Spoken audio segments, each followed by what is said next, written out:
He's put me all in. And I have aces on ace 4 3 deuce queen. He has all the pocket fives in the world. I'm packing and heading to Vegas for 2 weeks, leaving my family and my beautiful daughter, leaving Auckland, New Zealand. First stop, the airport, heading to the Air New Zealand lounge because I'm flying business class for the first time, and let me just tell you, absolute rip-off. Do not do it. I left my headphones in the car and my mum dropped me off, so now we're gonna buy a pair of headphones. These are the pair of headphones I want, the Bose QC45 wireless. Due to malfunction, we're unable to open this cabinet. We apologize for the inconvenience. So I'm only limited to the Sony headphones at the front desk. All right, getting this pair here. Apparently it's the closest to the Bose headphones. And I feel like a total fucking idiot walking around with this camera. Got every single person looking at me and it's just fucking uncomfortable. Extremely, extremely uncomfortable. I actually did this last year in Vegas, or tried to at least. Then I stopped because I just felt like a fucking creep. But yeah, giving this a shot again this year. If you want to see more of this and you like it, subscribe, hit the like button, let me know in the comments. But yeah, this is so weird. You stream and you don't give a shit, right? Because you're at home, even though you're talking to hundreds of people. But in public, in front of 20, 30 people, I just want to fucking crawl inside my shell. And here's my seat. I actually slept for 5 hours on the flight, which was really nice, uninterrupted. I could have slept longer, but chose not to.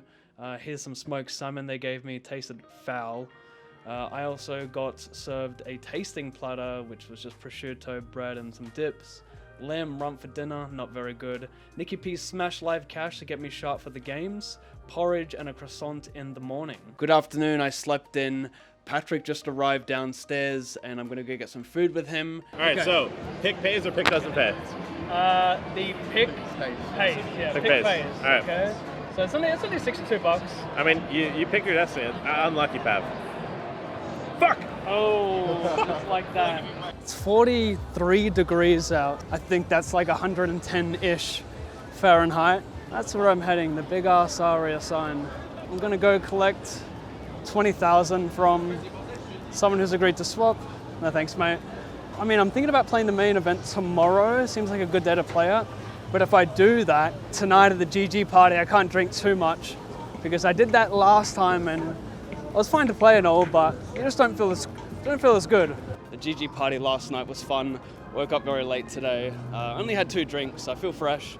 Gonna head to T-Mobile now to get myself a SIM card because I need to make calls to get on cash game lists and I can't do that without one. No, I'm not recording. Oh, okay, I'll take a picture. Yeah, Yep, done, thank you. Okay, so just got done with about 4 hours of grinding. 2 funny hand histories, although somewhat standard as well. So I'd folded for about the first 2 hours up until I picked up Ace King offsuit with this new guy taking a seat. And very first hand, I opened the button to 30 and he 3-bet so quickly within like half a second to 90, right? I didn't even see him look at his cards. But he's about 30, just seems like solid player. Not much to say, right? Just seemed like a normal 30-year-old, didn't seem like he was drunk or anything. And he 3-bet super quick. I legit considered flatting Ace King offsuit here because I was like, who just snapped 3-bets their very first hand without having something good? So I almost flat, but I was like, fuck it. Play the 4-bet to 220. He makes it like 450, and I put it in. He calls. We opt to run it once. I flip my cards over right away, thinking we're just gonna share. He hides his. So I've got Ace King.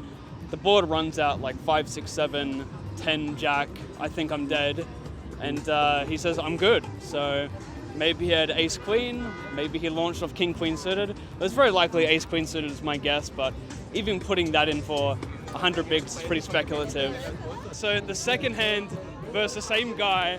After he comes back with war chips, he opens 40 under the gun, hijack calls, and I look down at Ace King offsuit in the small blind. I make it 200, and he goes all in fairly quickly for about 1,300, and I call pretty quickly after the hijack folds because I'm just thinking he might be steaming, but more likely just as Ace King as well. Typically people don't play small bets with Ace King much, they just want to get it all in pre and not see flops. So I call, we agree to run it twice. We both flip over Ace King, so he doesn't hide his cards this time. The first board runs out brick. The second board is like a 4, 6, 9, 1 heart. Turn, deuce of hearts, river, ace of hearts.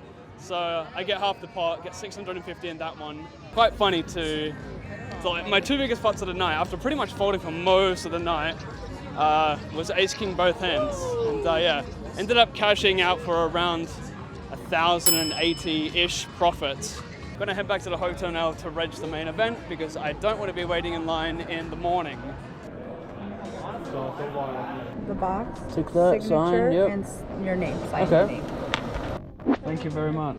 All right, the main event is starting in 20 minutes. I'll be in the Horseshoe Silver room in seat 3, so let's get underway.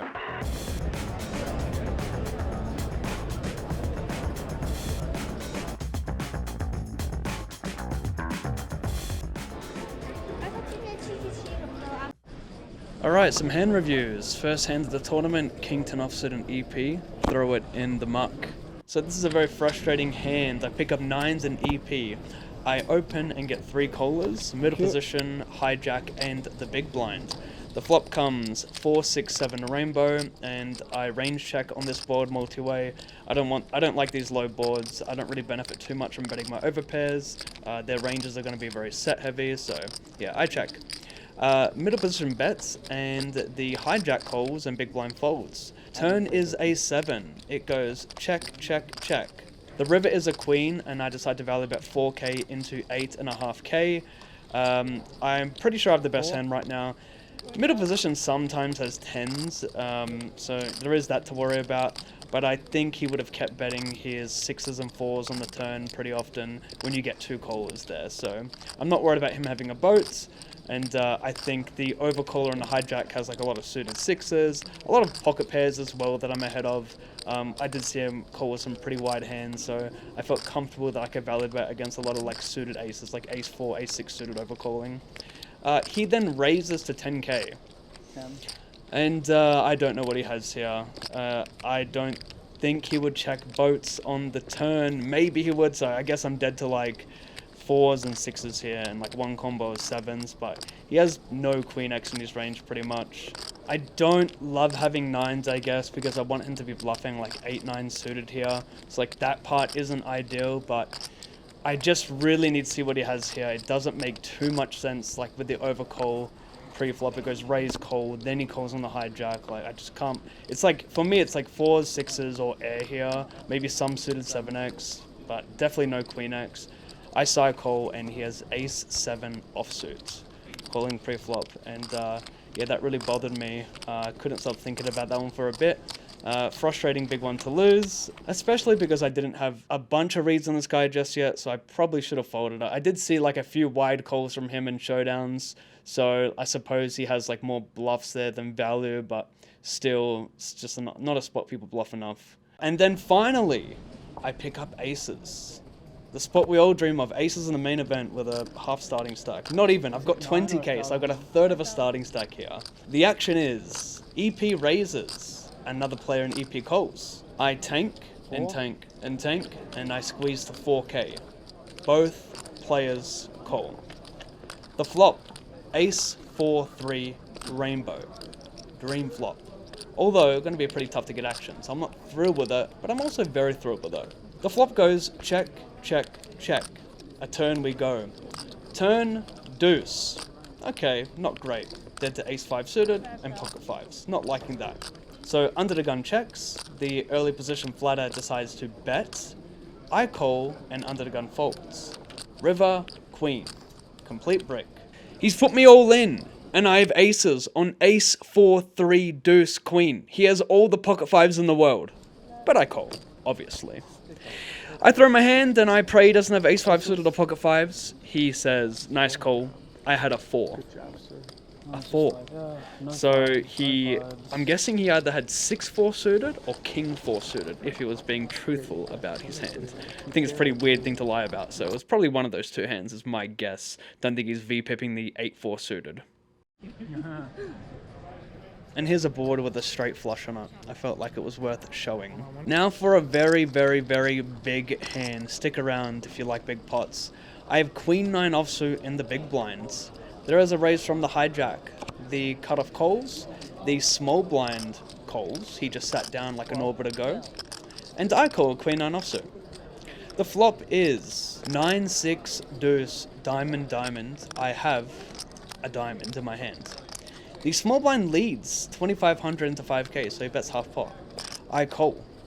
Fold from the players behind. I'm now in position versus the small blind caller.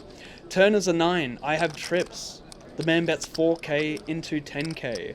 I don't think I want to play a raising range here. There is a flush draw out there, however, but still, I don't want to play a raising range. I call. So now we have 18,000 in the middle. The river is a 3 complete brick.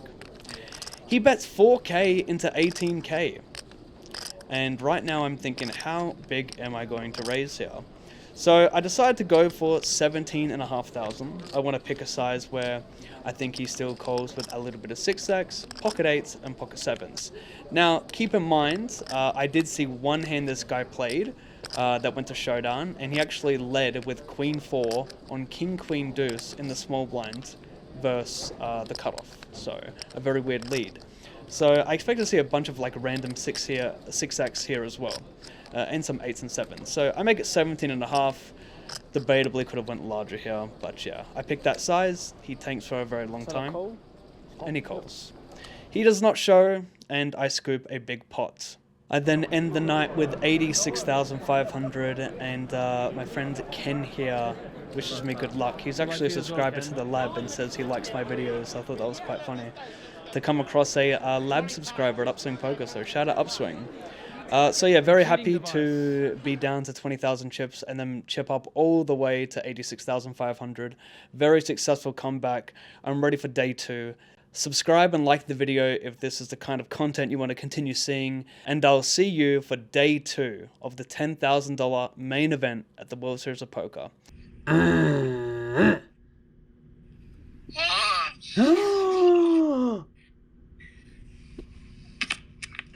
Uh-oh, there goes the cranium.